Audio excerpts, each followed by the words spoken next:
राधा बल्लभ श्री हरिवंश, राधा बल्लभ श्री हरिवंश। जय जय राधा बल्लभ गुरु हरिवंश, गुरु वृंदावन गुरु बनि चंद्र। जय जय राधा बल्लभ श्री हरिवंश, श्री वृंदावन श्री बनि चंद्र। ओम श्री परमात्मने नमः। श्री गणेशाय नमः। भगवान श्री कृष्ण का गुण श्रवण कीर्तन करने से जो फल प्राप्त होता है,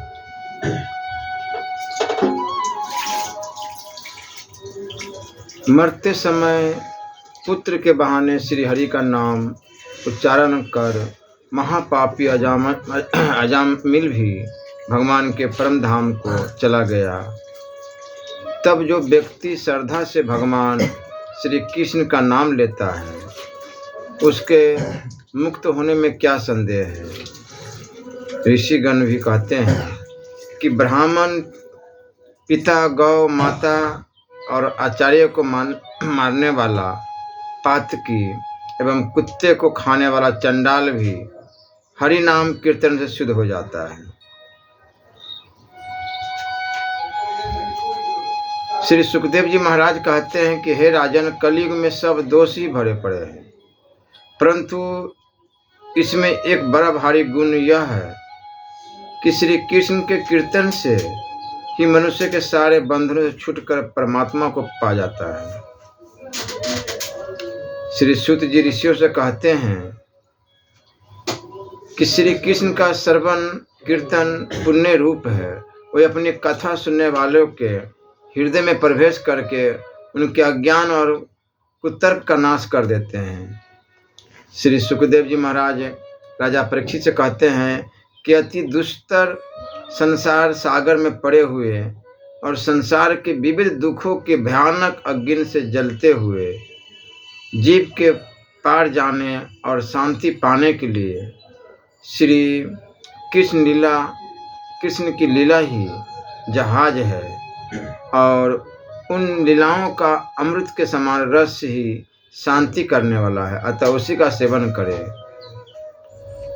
भक्त उद्धव जी भगवान श्री कृष्ण से कहते हैं कि हे श्री कृष्ण, जिसको परम मंगल रूप और सुनने में अमृत के समान तुम्हारी लीलाओं का स्वाद मिल गया है, वह सारी इच्छाओं को छोड़ देता है। श्री सुखदेव जी महाराज राजा परीक्षित से कहते हैं कि श्री कृष्ण की निर्मल निष्काम भक्ति ही यथार्थ परमार्थ है। जो इस भक्ति को पाना चाहे, वह मन लगाकर शुद्ध चित्त से भगवान श्री कृष्ण के अमंगल नाश करने वाले पवित्र चरित्रों का बारंबार गान करे और सज्जनों के पास बैठकर सदा उन्हीं को सुने।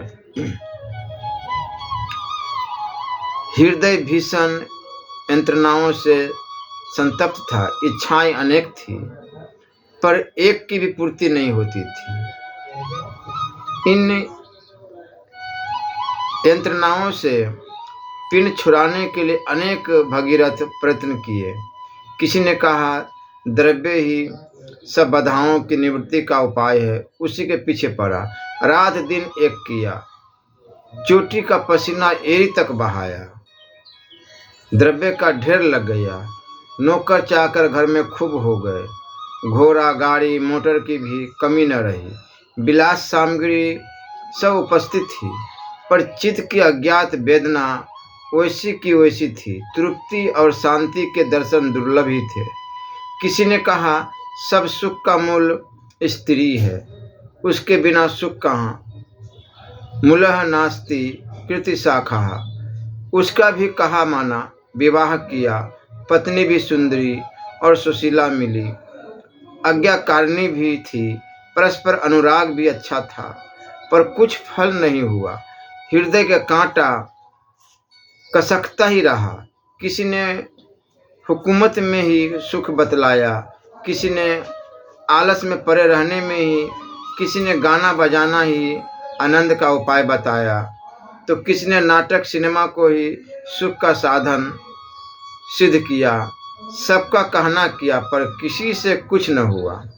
बात वही हुई कि मर्ज बढ़ता गया। ज्यों ज्यों दवा की तब सब कुछ छोड़ छाड़ एकांत में बैठ गया। यम नियम प्राणायाम आदि योगांगों का साधन किया। सांख्य के मनन और वेदांत के विचार में लगा, पर मन चाही बात न मिली। चित्त की उछल कूद मिटी। संकल्पों ने बाधा देना छोड़ दिया। इच्छाएं कम हो गई, पर मन तो इतने से नहीं मानता था। वह तो और ही कुछ चाह रहा था। तीर्थों में भ्रमण किया, मंदिरों में भटका, साधु महात्माओं को दर्शन किए, कथा भागवत सुनी, फिर भी अतृप्ति असंतोष ही बना रहा। समीप ही एक रमणीय सरोवर था। उसके तट पर हरित वृक्ष, बलरियों से लदी हुई एक छोटी सी पहाड़ी थी। मैं उसी एकांत पहाड़ी की चोटी पर जाकर बैठ गया। प्राप्त काल का समय था। वायुमंडल शांत और निरत था। पक्षियों के मधुर कुंजन और सरोवर में उठने वाली छोटी तरंगों के कोमल शब्द को छोड़ सर्वत्र निस्तब्धता थी। मेरा हृदय भी निराशपूर्ण स्तब्धता शून्यता से पूर्ण था। श्रीमद् भागवत गीता को खोलकर पढ़ने लगा। मैंने धीरे से पुस्तक बंद कर दी। हृदय किसी की प्रतीक्षा करने लगा। पक्षियों का कुंजन सहसा शांत हो गया। तरंगों की आवाज भी रुक गई। पास ही के दूसरी पहाड़ी की चोटी पर बैठे हुए किसी ग्वाले के छोकरे ने मुरली की मधुर तान छेड़ी। वातावरण की निर्भरता को भंग करते हुए उसके शब्द ने मेरे कानों में प्रवेश किया। एक मधुर चित्र आंखों के सामने आ गया। आंखें वहीं गड़ गई, मन भी वहीं चिपक गया, बुद्धि भी ठहर गई। सिवा उस मधुर मूर्ति के किसी का पता न था। उधर अधरों पर मंद स्मित की रेखा झलकी, इधर नेत्रों से आंसुओं की दो बूंदें झलक पड़ी। विविध प्रकार के सुख भोगों को पाकर भी जो हृदय नहीं नहीं ये कहता रहता था, वह इन दो बूंदों को पाकर कह उठा, बस यही। इन दो बूंदों में पहले पाप पुंज, फिर अभिलाषाएं, तदुपरांत संकल्प, धीरे धीरे अहंकार, बुद्धि आदि सब विलीन हो गए। मैं भी इनमें घुल गया और ये दोनों बूंदें भी किसी की चरण नख प्रभाव में अदृश्य हो गई। अब उन यंत्रणाओं का कहीं पता भी न था। अब तक मैंने सब कुछ पाकर भी कुछ न पाया। आज इस प्रकार सब कुछ खोकर सब कुछ पाया। आज ही प्रतीत हुआ कि संसार के संपूर्ण सुखों का सार, योगेश्वरों का परम धन और भक्तों का प्राण इन्हीं आंसुओं की दो बूंदों में अंतर्हित है। भगवान श्री कृष्ण के परम पुनीत प्रेम चरित्र में ब्रज लीला मुख्य है। ब्रज लीला में अव्यक्त और परम दुर्लभ प्रेम ने व्यक्त रूप धारण किया था। जो प्रेम पथ घोर स्वार्थ अंधकार से परिच्छिन्न था, वही उसके कारण दृश्यमान हो गया था। किसी अंश विशेष का अपने मूल कारण से पृथक होकर किसी विजातीय वस्तु के साथ नाता जोड़ना ही असत्य, दुखद, असत और अज्ञान है। परंतु जब वह अंश अपने इस भूल को समझ जाता है, तो फिर उसके अंदर अपने मूल कारण के साथ मिलने की उत्कट लालसा उत्पन्न होती है और उसकी यह आभ्यंतरिक लालसा ही यथार्थ प्रेम है, जिसका स्वरूप सत्य, शिव और सुंदर है। पर इस प्रेम राज्य की प्राप्ति के लिए कुछ मूल्य अवश्य चुकाना पड़ता है, और वह मूल्य और कुछ नहीं, यह है विजाति के संग का त्याग और अपने प्रेम पात्र के प्रीत्यर्थ अपने समस्त स्वार्थों को प्रेम यज्ञ की पावन अग्नि में स्वाहा करके अपने आप को उसकी सेवा के लिए सर्वथा समर्पित कर देना। सच्चिदानंद परमात्मा का अंश जीवात्मा अपने परम कारण परमेश्वर को भूलकर असत जड़ और दुख मूल प्रकृति के भोग वियोगों के साथ तन्मय हो गया है, जो परमार्थ की अर्थात दृष्टि से प्रकृति की कीर्ति होने के कारण असत्य, अयोग्य और अज्ञान मूलक है और इसलिए परिणाम में दुखदायी है।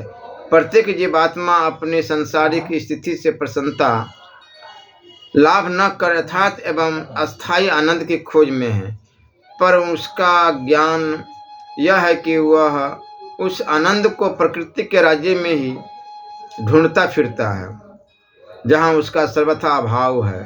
हाँ, इधर उधर भटक कर सद्गुरु और इष्ट की कृपा से जब जीवात्मा उपयुक्त प्रेम राज्य का मूल्य चुकाने को तैयार हो जाता है, तब वह उसका अधिकारी बनता है। यानी जब वह अनात्म प्रकृति के भोग की आसक्ति को विजातीय समझकर त्याग देता है और अपने मूल कारण परमात्मा से मिलने के लिए परम लालियत हो उठता है, और जब यह मिलन ही उसके जीवन का एकमात्र उद्देश्य बन जाता है, श्री भगवान के लिए वह अपना सर्वस्व सहर्ष समर्पण कर देता है, तब यह समझा जाता है कि उसके अंदर प्रेम का अंकुर उत्पन्न हुआ, यह यथार्थ प्रेम का अधिकारी बना। ब्रजलीला पवित्र प्रेम की लीला थी।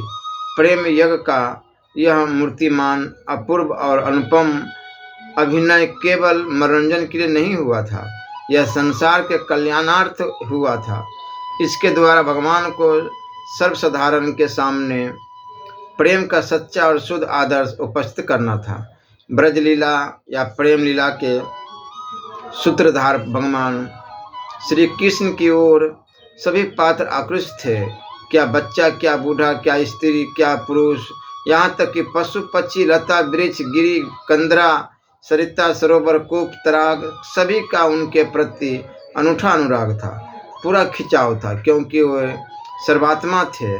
कहा है कि भगवान श्री कृष्ण की ओर सभी आकर्षित थे, पर ध्यान देने की बात यह है कि आकर्षण प्रेम में किसी के अंदर किसी प्रकार का स्वार्थ नहीं था, परंतु सभी अपने समस्त स्वार्थों को भगवान के प्रेमा नल में स्वाहा कर उन्हें संतुष्ट करने को सदा लालियत थे। सबके सब स्वार्थ शून्य और परमार्थ से ओतप्रोत थे। यही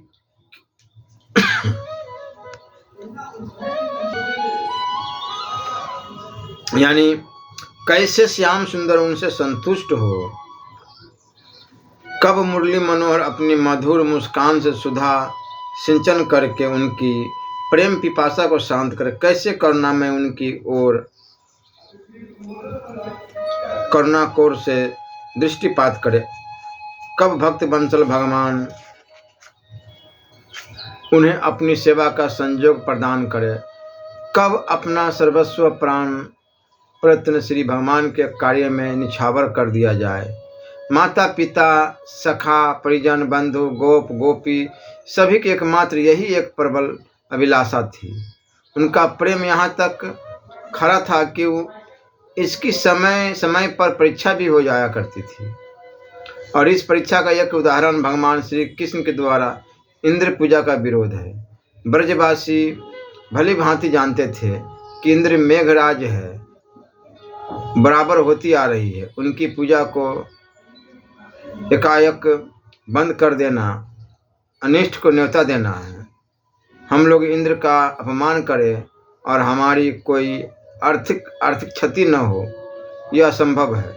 पर यह सब समझते बूझते हुए भी उन्होंने भगवान की आज्ञा का उल्लंघन नहीं किया। सारे स्वार्थ एक ओर और भगवान की आज्ञा का पालन एक ओर। ब्रजवासी इस परीक्षा में उत्तीर्ण हुए। अच्युत शुद्ध निर्हेतुक भगवत प्रेम का सच्चा और पूर्ण आदर्श ब्रज बलाए हैं।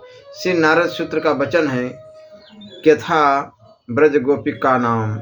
ये गोपिकाएं अपने पूर्व जन्म में प्राय जीवन मुक्त अवस्था में थी और इनका जो ब्रज भूमि में आगमन हुआ था वह केवल अपनी जीवन लीला द्वारा शुद्ध और पुनीत प्रेम को संसार के सामने प्रकट करने के लिए ही हुआ था। पद्मपुराण के पातालखंड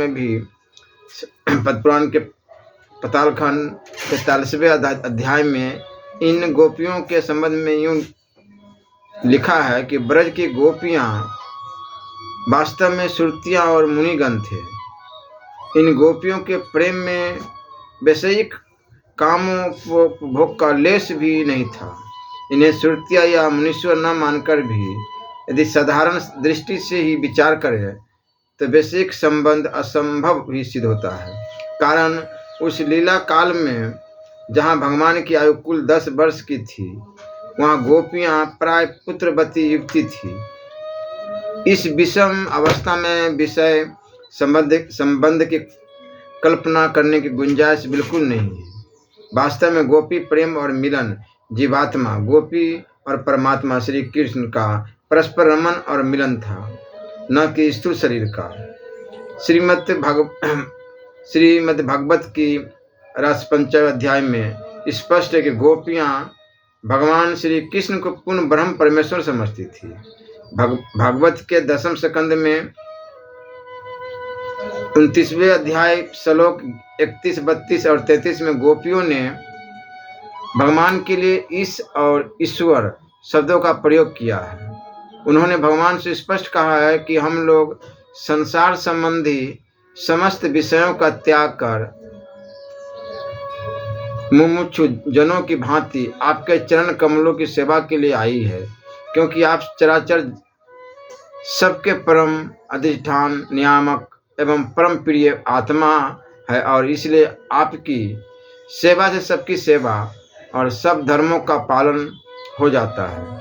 साधना की आरंभिक अवस्था में भगवान के किसी दिव्य अंश के प्रति यानी माता पिता पति प्रभु आचार्य मित्र हितोपदेष्टा स्त्री पुत्र आदि के प्रति स्नेह किया जाता है और जिससे निस्वार्थ भाव से पूर्ण करने पर यह ज्ञान हो जाता है कि वे सब ये लोग यदि प्यारे हैं तो केवल इसी कारण प्यारे हैं कि इनमें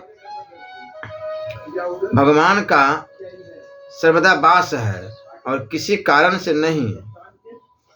और ऐसा ज्ञान होने पर जब वह स्नेही अपने स्नेह को सर्वाधार भगवान की सेवा के निमित्त अर्पित करता है तभी वो स्नेह सच्चा प्रेम बन जाता है। गौतम तंत्र का वचन है कि अर्थात श्री गोपियों का पवित्र प्रेम ही काम के नाम से प्रसिद्ध हुआ। इसलिए श्री भगवान के कृपा पात्र श्री उद्धवाजी महात्मा गण भी इस गोपी प्रेम की वांछा करते थे कि अंश विशेष के साथ प्रीति करने से यथार्थ शांति और यथार्थ आनंद की प्राप्ति नहीं हो सकती, क्योंकि अंश स्वयं परिवर्तनशील है। यदि यथार्थ और अस्थायी शांति तथा आनंद की प्राप्ति हो सकती है तो एकमात्र परम कारण विभु परमेश्वर के प्रति प्रेम करने से ही श्रुति कहती है यो भय भूमा तत्सुखम नाल्पे सुखमस्तिह, यानी प्राकृतिक प्राणी के नश्वर होने के कारण विभूति अंश द्वारा भक्ति का लाभ नहीं हो सकता। इस प्रकार यह स्पष्ट हो गया कि गोपी रमन का अर्थ शुद्ध पवित्र आत्मा का अपने परम कारण प्रियाति प्रिय सर्वात्मा में आध्यात्मिक स्थिति लाभ करना और उनकी सेवा में प्रवृत्त होना था। रास पंचाध्याय निम्नलिखित वाक्यों से यह इस अध्यात्म भाव का स्पष्ट पता लगता है। इस प्रकार इन गोपियों की शरणागति सूचक प्रार्थना सुनकर प्रत्येक आत्मा के साथ रमन करने वाले योगेश्वर के योगेश्वर श्री भगवान ने गोपियों के साथ आत्मरमन की लीला की, अर्थात उनके आत्मसमर्पण को स्वीकार करके उन्हें एक तत्व भाव प्रदान किया। यहाँ भगवान के लिए योगेश्वर का शब्द व्यवहार यह स्पष्ट प्रकट करता है कि यह रमन गोपियों के पराभक्ति योग का आध्यात्मिक परिणाम था। जो गोपियों की स्तुति है, बिल्कुल स्पष्ट रूप से यह प्रकट हो जाता है कि गोपियाँ श्री भगवान को सर्वात्मा आत्मा समझती थी और अपने को भक्ति मार्ग की अनुगामिनी मानती थी।